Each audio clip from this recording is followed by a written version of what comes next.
Hello everyone, welcome back to my channel where we discuss faith, family, finance, fitness, and fun. Today we're going to be having a little fun and talking about the INTJ personality type. Now, if there was only someone I knew with an INTJ personality type, oh, that's right, I do. Taking this test several times, comes back the same every time. Now, if you're here, you're probably an INTJ or wanting to learn more about them. So, while we are only about 2% of the population, if you think about it, in America, there's somewhere around 350 million people, give or take. So even 2% of that population is still millions of people. So there are a lot of us out there, even though our percentage is relatively low. Disclaimer, not all people with the same personality type are the same. Take this all with a grain of salt. It's not gospel.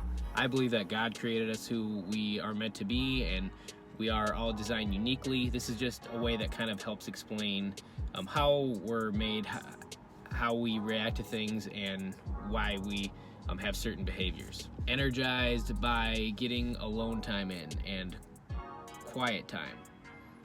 This doesn't mean that we don't like to be around people or that we can't have fun in social settings. I definitely have a ton of fun in social settings and enjoy being around people, but how we recharge our batteries, so to speak, is by getting some alone time in. Alone time. Therapeutic.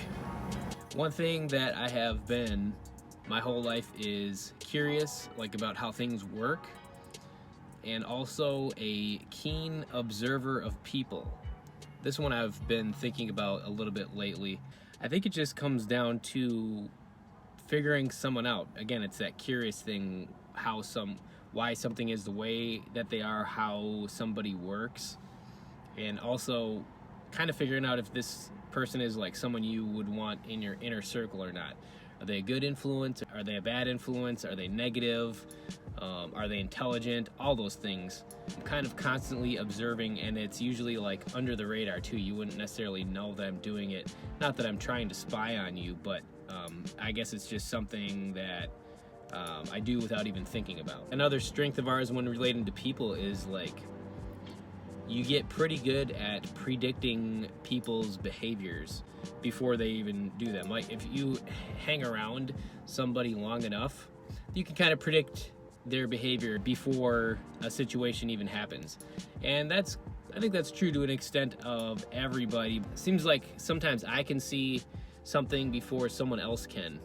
I guess that's another strength of ours, is like being able to predict outcomes before they actually happen, because we can recognize patterns, behaviors. Seems like a lot of times before other people can, like when like two people date each other, I get pretty good at calling if something's going to work out or not, or if one person is going to be miserable in a relationship or whatever. Never 100% correct. And people can change. That's the other thing too. You have to remember people can change. So, however, most of the time, what we predicted is the outcome. And that's not to sound arrogant. I think it's just a strength.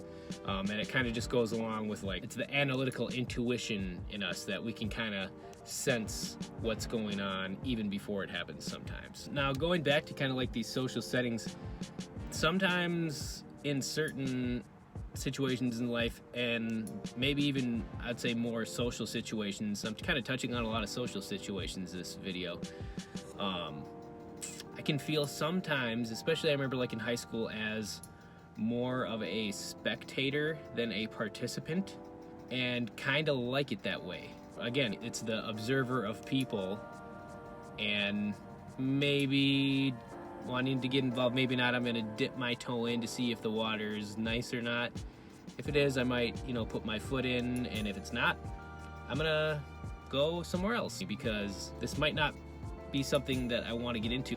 I think that just kind of comes back to not loving to deal with tons of emotional issues and like drama and people that are like very up and down emotionally. And in high school, like there's a lot of that. So that's an area where that's kind of like a weakness of ours, is dealing with like high emotional situations. It's uncomfortable. Maybe it's a little uncomfortable for everyone, but it's especially uncomfortable for us because don't always know how to express emotions the best way, or just tend to avoid it or put it off because it's not like in our comfort zone. If you want to get on an INTJ's bad side, start lying or let them catch you in a lie or be dishonest. That's something that will get me upset if somebody lies about me or lies to me. Also, manipulative behavior. Can't stand it. I think that's just because maybe we have a better eye for spotting it than maybe some other people do.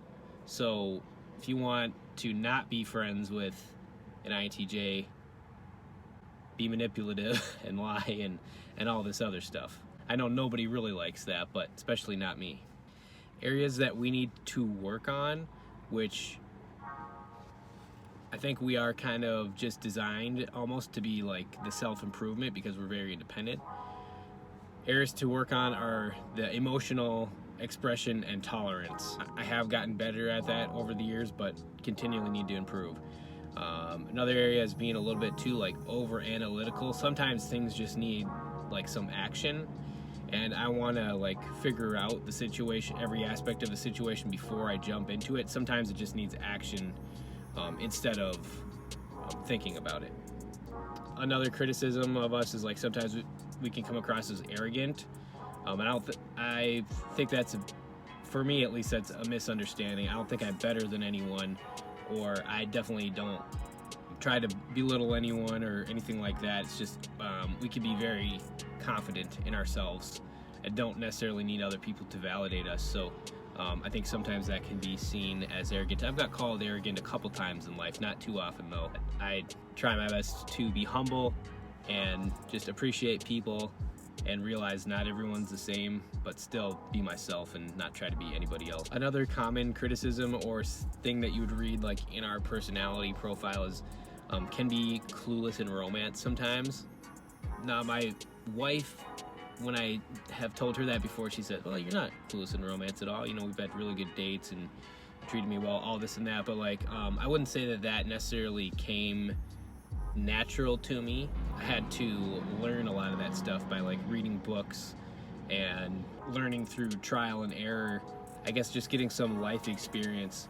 So by the time I met my wife, I was ready for that. Maybe earlier in life, I probably was a little bit clueless. So that's a synopsis of the INTJ personality and kind of what my life experience has been like. Take it with a grain of salt. Not everyone's the same. We're all created in God's image. I believe that, and we're all unique. If you like this video, don't forget to like and subscribe, and I'll see you in my next one.